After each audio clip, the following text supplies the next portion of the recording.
back here at Pedal-On again, and I'm going to be looking at the brand new Cannondale SuperSix Evo. And yes, again, I have the previous generation bike behind me, so hopefully I can pick out the differences between the two bikes. That's basically going to be the main objective of this video. What physically have they changed on the frame? And of course, guys, thanks to Pedal-On here for actually letting me look at these bikes. So if you're looking at new ones, I'm going to have a link to their website below where you can look at purchasing these bikes yourselves. Let's get into it. Righto, let's start off with the specs and the claim. So the normal one, how much faster is this aerodynamically? They have claimed an extra 4 watts over the previous version at 40 kilometers an hour. So nothing to scoff at, especially for minor changes, and that's probably in perfect conditions as well. But there are a couple of little things on here that might suggest that's probably true. Next up, depending on which frame that you buy, their top-end Lab 71, which I haven't got one here, but I'm more just interested in general shape. But their Lab 71 one is claimed to be like 148 grams lighter, and the rest of their models, like the lower models here, are claimed to be 42 grams lighter. These frames are already pretty damn light, so shaving that much weight off I still think is an achievement, and better than not having it on a bike. The next general thing they've done to the geometry is the stack is 1 centimeter lower at the front here, so kind of more orientated towards that race geometry. And I think that's it's a peculiar choice there, basically, because nowadays we're kind of going higher and further forward to get the more aerodynamic positions. But I know that the Nero show have spoken to Cannondale themselves about that specific geometry change, and I'll link that in the description below. I need to listen to it myself, so yeah, that should be there. So let's see what we can spot is different on this bike and see if I can find where they've made up those 4 watts. I'm going to start with the seat post because there's a couple of differences that I can spot here. And well, the first one is it's gone from matte on the previous generation here to a gloss.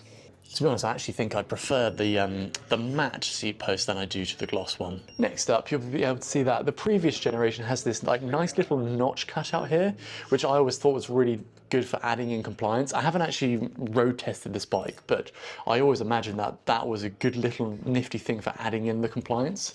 Whereas you can see on the new version, it's just straight. It kind of looks a little bit more boring, to be honest. Yeah, I think I prefer the look of this one. Now, I don't know what that specific choice is for, maybe just to add slightly more into the aerodynamics. I don't know if they've managed to find a way to make this more compliant, which has something to talk about down here later. But yeah, I think the new one looks a little bit more boring compared to the old version here. Now, the gloss makes it look like it's a wider seat post. I mean, it's obviously extraordinarily skinny. I mean, it literally sits behind my finger there. But they do look like they're the exact same width. To me, yeah, that one is also narrower than my finger as well. There is one more thing that I've spotted as a change on the seat post area, which I think is going to add to the aerodynamics, is you can see at the bottom here, this one is just covered by, well, a normal aero cover here, just a regular rubber slab, which I think adds probably a little bit of width to that section. Whereas when we compare that to the new version here, where you can see that it has this, slim section that basically just looks a little bit more integrated here.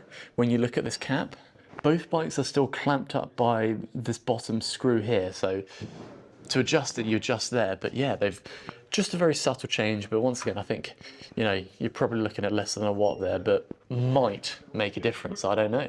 Next up, I'm going to come to the top tube here, and I'm going to start with the older one because it's going to be really hard to see on camera, so I'll try and get a side-by-side photo for you. But you'll be able to see that this section just at the top of the shoulder, because the head tube's wider, this section here is wider than this section here. The top tube at the front is narrower on the new version, just in this section.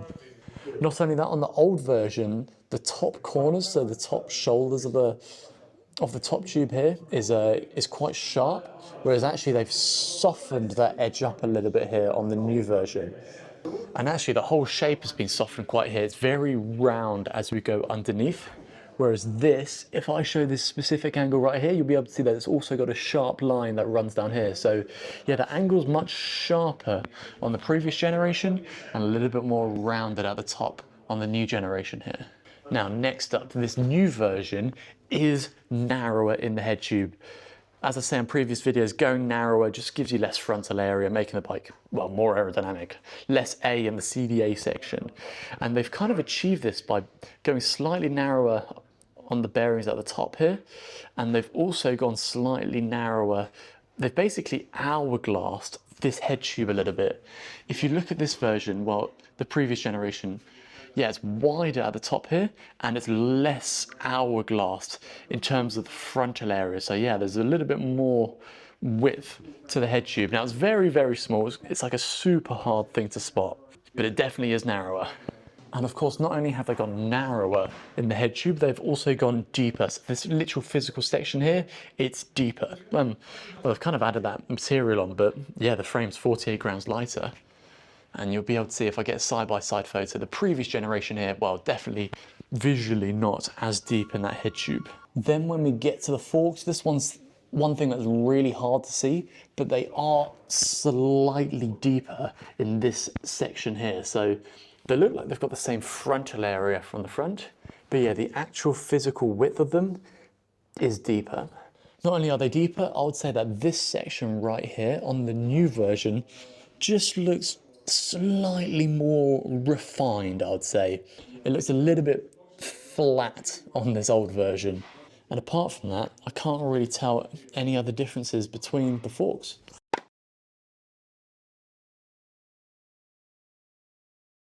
Next up, the attachment for the seat stays here. It looks like, well, basically they've been able to remove a little bit of material in this section right here. If I come to the old version, you'll see there's almost a little bit of a shelf there. So I don't know if that's just to save a little bit of weight or if the actual change in shape has added a little bit of stiffness in that, lateral stiffness or vertical compliance in that section. It's really hard to say unless you had the actual engineer themselves here showing you, but visually that is different there. Next up is a big change that I can see. So if we look at this section here, they've flattened off or pancaked this section even more. So I'd imagine flex-wise, it allows the bike to flex in this direction much more, again, adding more vertical compliance. And it is, well, very, very skinny, that section there.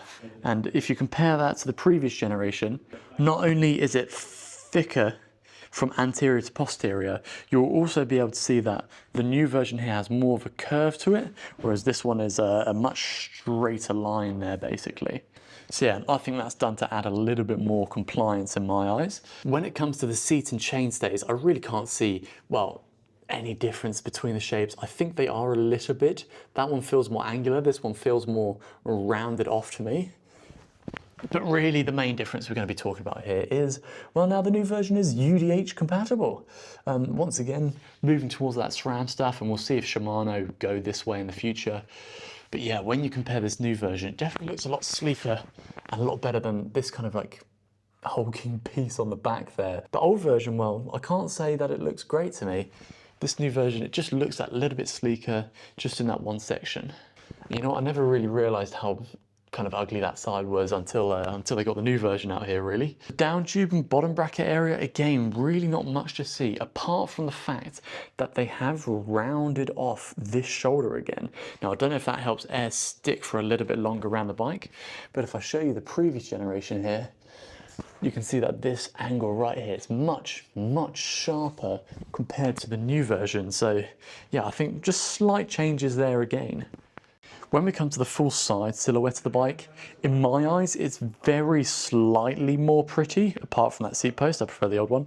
Just because, yeah, every edge has been kind of rounded and smooth and makes it, even though it's a very unique looking bike, kind of makes it look more, a little bit more like a more traditional shape to me, just with those rounded edges. It's just a little bit softer on the eyes, whereas the previous version, just a little bit harder on the eyes. On the seat tube here, they have actually managed to go just a little bit narrower on this section here. Again, if I try and get a side by side, I'll try and show you that, because it is very slightly narrower, with again, another.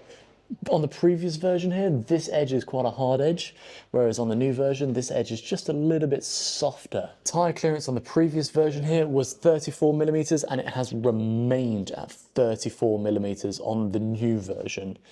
34 millimeters for, well, a road race bike, very competitive, and yeah, a lot of bikes still need to keep up. And I can't imagine many people going wider than 34 on a road bike at the moment. So guys, those are the changes that I can spot between the two bikes. If there's anything that you think that I've missed, or you have any specific questions, chuck them in the comments down below. I reply to most things. Or you can find me on my daily shenanigans up here on Instagram. But apart from that, I've been Jason, this has been Cycling Unboxed, and I will catch you in another video.